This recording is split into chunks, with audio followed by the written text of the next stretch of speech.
Bonsoir à tous, bienvenue dans votre émission Entrepreneurs. Ce soir, nous allons parler de l'eau. On va essayer de vous présenter quelques initiatives qui ont été mises en place sur notre territoire. Vous avez vu, il y a pas mal de choses à développer. Ça pourrait être un secteur d'activité porteur d'emploi, pourquoi pas, si on s'y penche bien. Nous sommes avec monsieur Patrice Gobe ce soir. Bonsoir. Bonsoir à tous. Bonsoir aux téléspectateurs de Canal 10. Alors, vous êtes chef d'entreprise dans le milieu du handicap. Vous allez nous en parler aussi puisque vous allez vous présenter. Vous êtes président club de réflexion Montgausier. Et vous êtes l'auteur de la pétition sur l'eau qui a eu lieu en 2024 et qui est enregistrée sur le site de l'Assemblée nationale. Donc plus tard, on va vraiment parler qu'on va rentrer de l'eau. Du coup, est-ce que vous pouvez nous parler de vous présenter pour que les gens vous connaissent? Alors, la présentation sera très facile à faire dans la mesure où, comme je vous l'ai dit, je suis responsable d'une structure dans laquelle nous accompagnons les personnes en situation de handicap dans le milieu professionnel. Et nous portons notre concours aux différentes entreprises qui ont à respecter la loi, puisque la fameuse loi de 2005 qui veut que pour toutes les entreprises ayant un certain nombre de salariés, il faut un pourcentage de personnes en situation de handicap, ce qui, malheureusement, est très peu observé, car trop souvent, les entreprises ont tendance à penser qu'une personne en situation de handicap est obligatoirement une personne en fauteuil roulant. Je rappelle, quelqu'un qui a des problèmes de santé peut être en situation de handicap. Et porter des lunettes est une forme aussi de handicap. Donc, nous essayons de désacraliser cette notion où le handicap, c'est quelqu'un qui n'est pas en capacité de faire. Donc, je reprendrai un terme éminemment canadien. On ne dit pas des personnes en situation de handicap, on dit des personnes qui ont des compétences autres. Je trouve que le terme est beaucoup plus tolérable et beaucoup plus bienveillant que personne handicapée, bien que maintenant, la formule, c'est personne en situation de handicap. Cependant, le terme handicap demeure. Et très souvent, cela est mal perçu. Et je pense que nous essayons avec d'autres, changer un peu cette vision de la personne n'ayant pas les mêmes compétences que nous et que ce soit dans une démarche éminemment bienveillante et complémentaire. Donc c'est un peu mon cœur de métier, entre guillemets, sur lequel nous essayons d'accompagner les entreprises et de porter notre contribution. Est-ce qu'en termes de structure, c'est adapté? On le voit par exemple avec l'eau, donc on va parler de l'eau tout à l'heure. On voit que rien n'est adapté. On a vu encore dernièrement, il y a eu un incendie à Saint-François. Plusieurs fois, ça arrivait sur Pointe-à-Pitre, par exemple, où les pompiers n'avaient même pas accès à l'eau. Donc il y a un problème d'adaptation. Est-ce que pour le handicap, c'est le même problème? On voit par exemple qu'au niveau des structures pour les bâtiments, il y a des normes forcément que nous n'avons pas ici. Tout à fait. Non, nous avons les mêmes normes. Mais elles ne sont pas faites au niveau des bâtiments, c'est ce que je voulais dire. Quand vous parlez des bâtiments, il me vient à l'esprit, et c'est certainement ce dont vous voulez me parler, ce qu'on appelle les établissements recevant le public, les Par ERP. exemple. Il y a trop d'entreprises, trop d'établissements publics qui ne sont pas adaptés, calibrés pour recevoir les personnes en situation de handicap. Mais on peut prendre un exemple encore plus criant, c'est la dimension des trottoirs chez nous, ou plutôt l'absence de trottoirs. Et le cas le plus criant, ce sont les transports publics. Les transports publics ne sont pas adaptés pour accueillir les personnes en situation de handicap. Donc je pense que notre département, notre région, la Guadeloupe, nous devrions faire un effort, je dirais, majeur, afin de pouvoir résoudre ce genre de difficultés, puisque les personnes n'ayant pas les mêmes compétences que nous, je reprends le terme canadien, ont, comme nous, le droit de vivre une vie sociale, une vie festive, une vie sociétale, tout comme nous-mêmes. Donc, il me paraît nécessaire, et je dirais c'est à l'honneur d'une société que d'être en mesure de répondre aux besoins de toutes les composantes de cette société. Est-ce que vous voyez toujours par rapport aux personnes en situation de handicap et à la manière dont notre territoire est structuré, est-ce que vous voyez une solution pour cette histoire de trottoir? Puisqu'il y a aussi, par exemple, les gens qui ont des enfants et qui ne peuvent pas forcément se balader où ils veulent, puisque c'est compliqué pour traverser la route à certains endroits. Est-ce que ça, vu la manière dont notre territoire est agencé, vous pensez que ça peut se résoudre comme problème? Une chose est certaine, notre territoire est mal agencé. Par conséquent, il faut de gros efforts pour pouvoir y remédier. Vous parlez des personnes avec des enfants. L'exemple le plus criant, c'est une mère avec une poussette. Et par exemple. Et ça, c'est quelque part c'est carrément impossible, c'est quasi impossible pour qu'une mère puisse se promener avec un berceau sans avoir comme on dit, à manger sur la route, aller sur la route parce que simplement nous avons une absence de trottoir adéquat. Là encore, ce sont les collectivités, et en particulier les collectivités municipales, qui doivent se pencher d'une manière prégnante sur un tel sujet parce que, encore une fois, il me semble anormal qu'une société puisse fonctionner en discriminant, puisque c'est une forme de discrimination. Les mères de famille avec des poussettes, les personnes en fauteuil roulant, il y a toute une série de situations de handicap qui font que ces personnes, puisque nous les côtoyons, ont le sentiment d'être un peu mis de côté, alors qu'il n'y a aucune raison que ces personnes soient mises de côté. Est-ce que vous pensez que c'est maintenant, on va dire, que les gens se réveillent, puisque c'est le même problème pour l'eau, c'est-à-dire qu'il y a un problème de structure au niveau de l'eau qu'il aurait fallu résoudre il y a peut-être une vingtaine d'années. Absolument. C'est pareil pour les trottoirs et pour l'adaptation pour les personnes en situation de handicap. Qu'est-ce qui a, selon vous, empêché que les gens prennent conscience au niveau des responsables politiques, économiques, de cette mise en norme, sachant qu'on est censé être français, et en France, il y a des trottoirs partout, par exemple. Donc, est-ce que vous pensez qu'il y a eu un loupé quelque part, forcément, ces 20 dernières années ? Je ne dirais pas qu'il y a eu un loupé, je dirais il y a ce que j'appellerais des priorités qui ont été identifiées. Différemment. Ces priorités, voilà, on va dire ça comme ça.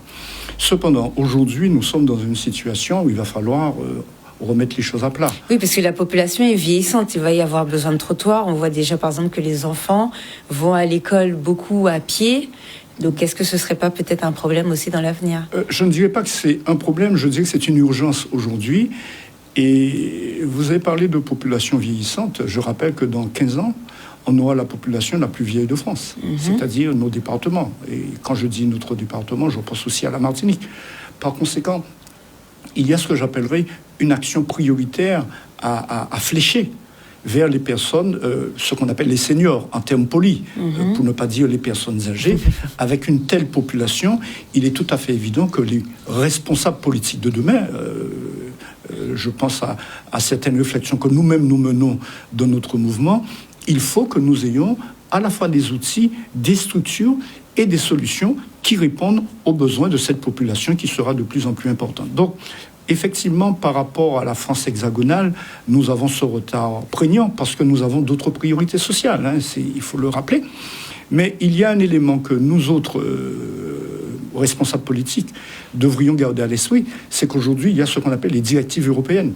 Et les directives européennes sont, quelque part, une obligation qui s'applique sur tous les territoires européens. Et nous sommes dans un espace européen. Il va falloir que nous puissions, là aussi, nous mettre en accord avec la réalité européenne. D'accord, merci beaucoup. Est-ce que maintenant vous pouvez nous parler du club de réflexion Moungosier ? Alors, qu'est-ce que c'est ? C'est avec grand plaisir. Alors, c'est un club de réflexion. Je ne voulais pas reprendre le terme anglais où on dit c'est un think tank. C'est un espace dans lequel des Gozériens et des Gozériennes, je dirais de tous âges, nous menons la réflexion sur le devenir de notre commune. Et nous avons porté notre contribution au-delà de la réflexion elle-même, c'est-à-dire voir notre commune d'ici les 15 et 20 prochaines années. Nous avons, durant 5 ans, mené un certain nombre d'actions. Je parlerai même de veille politique, de veille économique, de veille sociale sur toutes les actions qui ont été menées. Et toutes les fois que ces actions ne correspondaient pas à notre sens, bien entendu, que toutes ces actions ne correspondaient pas à un besoin de la population, à une réalité ou à une exigence de la population, mais nous étions ce mouvement, non pas à le dénoncer, mais à faire des contre-propositions en disant, par exemple, il fallait faire de telle manière et pas d'une autre. Juste un exemple. Quand, par exemple, on a eu une forte augmentation des impôts de 1200%, mais nous avons été cette structure qui non seulement a fait valoir notre désaccord de par cette augmentation de la taxe foncière particulièrement scandaleuse pour nos populations, puisque c'était sur les 4 territoires, Gosier, Sainte-Anne, Saint-François et la Désirade, mais nous parlons pour nous de la Guadeloupe, mais notre action menait sur les 4 territoires, mais nous nous sommes permis, et parce que nous avions fait preuve de courage politique, mais je dirais même plus que politique, de courage citoyen, mais nous sommes allés devant les tribunaux pour contester le fait que cette augmentation pénalisait notre population. Donc voilà un peu des actions sur lesquelles nous nous sommes positionnés, nous avons mené, nous sommes allés jusqu'au bout, mais surtout, nous avons la prétention de dire, parce que nous sommes pleinement citoyens, nous considérons que nous devons d'avoir une action citoyenne, c'est-à-dire s'occuper des affaires de la cité. D'accord. Et du coup, quels sont les sujets que vous avez déjà abordés ? Alors, j'ai pris l'exemple des impôts. Je pourrais prendre toute la soirée, puisque nous avons mené beaucoup d'actions. Je prends l'exemple quand nous avons eu le plan local d'urbanisme, qui est quand même ce qu'on appelle l'outil stratégique de développement pour les 15-20 années prochaines. Quand nous avons considéré que ce plan local d'urbanisme pénalisait les petits propriétaires du gosier, mais là aussi, nous n'avons pas eu de gêne à porter le fer devant les tribunaux, et nous sommes allés devant le tribunal administratif, et nous pouvons dire avec fierté, le plan local d'urbanisme a été annulé par le tribunal administratif, ce qui nous autorise à penser que l'équipe prochaine qui sera en situation de diriger la commune aura un tel outil stratégique à développer, mais avec la population.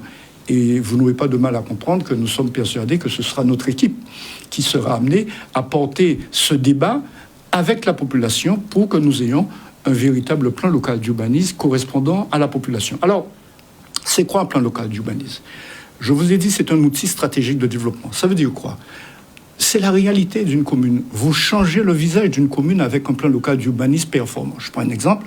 Où est-ce qu'on met une école? Où est-ce qu'on met un palais des sports? Où est-ce qu'on met un rond-point? Où est-ce qu'on met un aménagement routier? Vous voyez, on organise la société. Comment s'organisent les transports, par exemple? Il y a toute une palette de produits sur lesquels le plan local d'urbanisme, et en particulier en ce qui concerne l'environnement, ça c'est très important, le tourisme vert, vous voyez, tous ces éléments-là font que quand vous avez une vision, ce que nous avons d'ailleurs, une vision pour notre commune, on peut se projeter pour les 20 prochaines années et non pas avoir ce que j'appellerais une politique au quotidien, mais au sens une politique au jour le jour.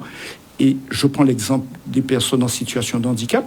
Dans le plan local d'urbanisme, nous pouvons aménager la ville pour que les personnes en situation de handicap puissent trouver les espaces nécessaires à évoluer, les transports en commun nécessaires pour évoluer, et bien entendu, tous les espaces publics en termes de bâtiments pour avoir accès, comme n'importe qui, sur le territoire. C'est ça, une vraie action que nous avons menée. Alors, je continue en vous disant, nous avons parlé des impôts, nous avons parlé de la problématique du plan local d'urbanisme, nous avons parlé des problèmes de crèche. Là aussi, nous avons mené J'allais des vous actions. poser la question pour la crèche. Mais la crèche de Mongo, c'est nous qui avons été à l'initiative pour interpeller le maire, ou plutôt la mairesse, puisque c'était la mairesse à cette époque, parce que nous avons trouvé, et il est tout à fait normal, particulièrement scandaleux, de fermer en une semaine une crèche où il y a quand même 66 enfants. Donc il fallait que du jour au lendemain, les parents puissent s'organiser sans indemnité de la commune, bien entendu. Et pour quelle raison? Vous savez pourquoi? Parce que tout simplement, et on revient à cette problématique des établissements recevant le public, parce que tout simplement, la structure ne répondait pas aux normes. Mais si cette structure ne répondait pas aux normes, je me suis penché là-dessus. Nous nous sommes penchés là-dessus, puisque nous sommes une équipe, et nous nous rendons compte que depuis 2-3 ans, il y a un certain nombre d'alertes qui ont été faites au niveau de la municipalité, mais qui n'ont pas été prises en compte. Et là, j'appelle ça un déficit d'anticipation. Il faut, quand on est politique, être en capacité d'anticiper les choses. Là, il y a eu des alertes, il fallait s'organiser pour pouvoir y remédier, et non pas du jour au lendemain dans une forme de précipitation, je peux le dire, fermer une structure avec des parents en difficulté. Pensez bien, vous avez vos enfants en crèche au Gosier, et le surlendemain, vous vous retrouvez à les emmener à Saint-François ou ailleurs. Ça change votre mode de vie, votre organisation professionnelle. Vous travaillez à Jarry, par exemple, tout le monde rentre à 8 heures. Aller déposer un enfant à 800 mètres de chez soi n'est pas la même chose que d'aller lui penser son enfant avec tout l'amour qu'on lui porte, bien entendu. Aller déposer un enfant à 7-8 km et après revenir. Là encore, c'est ce que j'appellerais un véritable défaut d'anticipation. Et souvent, pour ne pas dire trop souvent, ça manque aux politiques en Guadeloupe. D'accord. Alors, est-ce que, parce que vous avez aussi travaillé sur l'eau, donc j'imagine que vous Absolument. en avez parlé dans votre structure Moon Gosier, et vous avez déposé une pétition qui a été prise en compte au niveau de l'Assemblée. Voilà. Est-ce que vous pouvez expliquer ça? Alors, Bien entendu, nous sommes tous impactés par cette problématique de l'eau. Et en 2004, j'ai eu à rencontrer un certain nombre de députés au niveau national. Alors, vous me direz, mais pourquoi vous n'avez pas rencontré vos députés ? C'est parce que tout simplement, la structure de l'Assemblée nationale, la commission de l'Assemblée nationale qui est en charge de valider les différentes actions, dont les pétitions, ce sont des députés, et il n'y avait pas de député de chez nous. D'accord. Il y avait juste un député de la Martinique. C'est pour qu'on comprenne bien. Je n'ai pas squeezé nos députés. Oui, c'est sauf que les gens n'étaient pas le fonctionnement. Voilà, ils n'étaient pas les bons interlocuteurs pour faire valoir notre démarche. Et sur cette base-là, nous avons rencontré un certain nombre de députés de cette commission et nous avons fait valoir notre démarche qui est une pétition que nous mettons en place avec cette particularité en disant nous sommes conscients de la problématique économique de chez nous. En étant plus clair, je veux dire quoi ? Tout le monde parle de la région, du département, des EPCI. On parle de constat. Aujourd'hui, la problématique de l'eau potable et de l'assainissement, le coût simple, 2 milliards d'euros. 2 milliards. On nous avait dit 1 milliard il y a quelques années. Pour l'eau potable.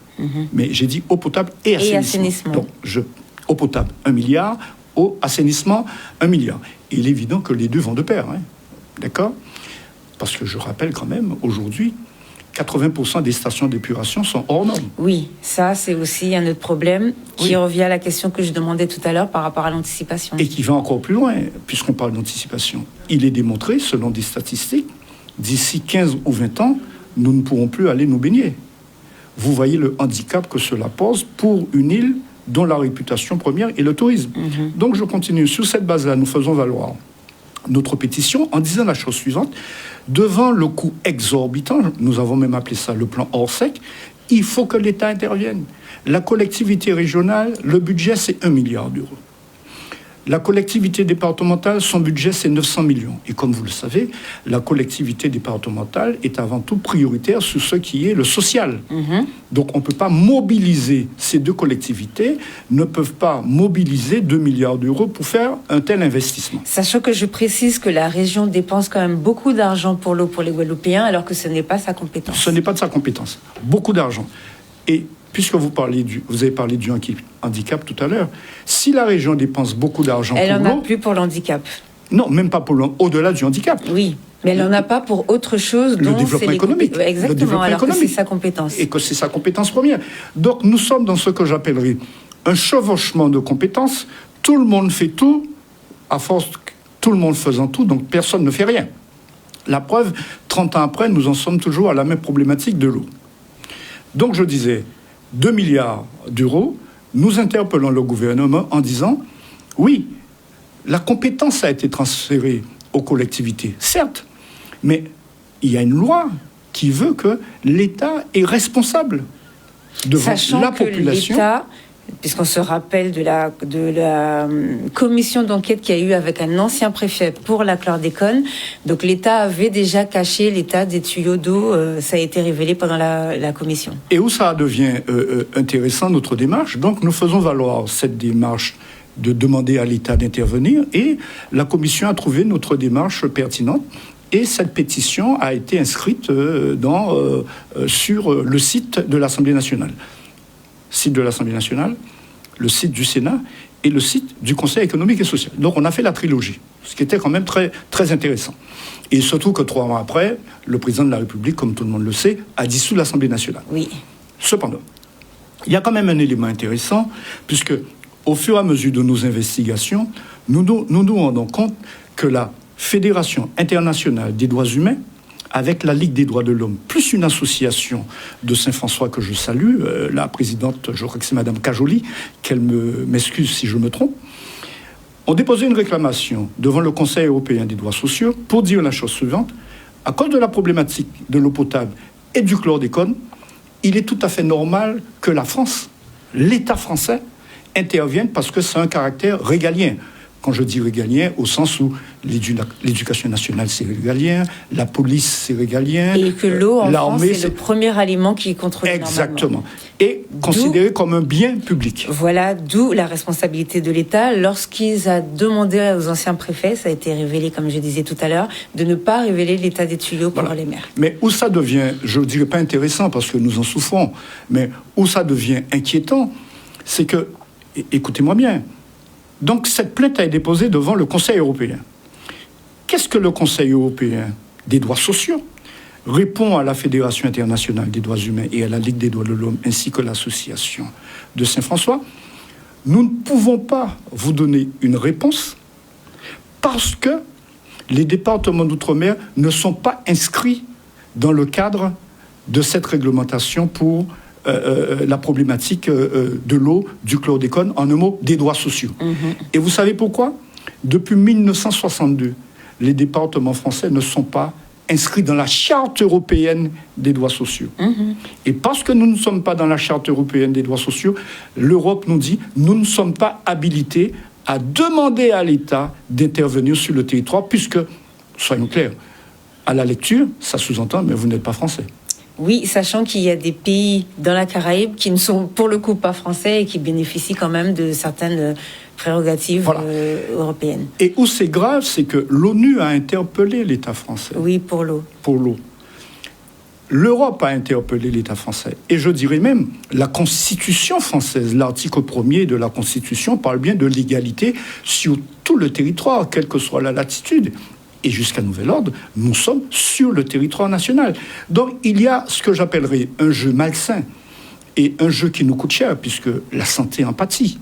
On est bien d'accord là-dessus, plus toutes les conséquences sociales, psychologiques. Il n'y a rien de plus stressant que se lever le matin, que se demander s'il y a de l'eau pour les enfants, pour les besoins hygiéniques, pour la vaisselle, pour à manger et pour aller travailler. Donc, ça crée un climat, je dirais, d'incertitude. Et c'est vrai que très souvent on dit oui, les Guadeloupéens sont résilients. Oui, les Guadeloupéens sont résilients. Mais à un moment donné, c'est bon, quoi.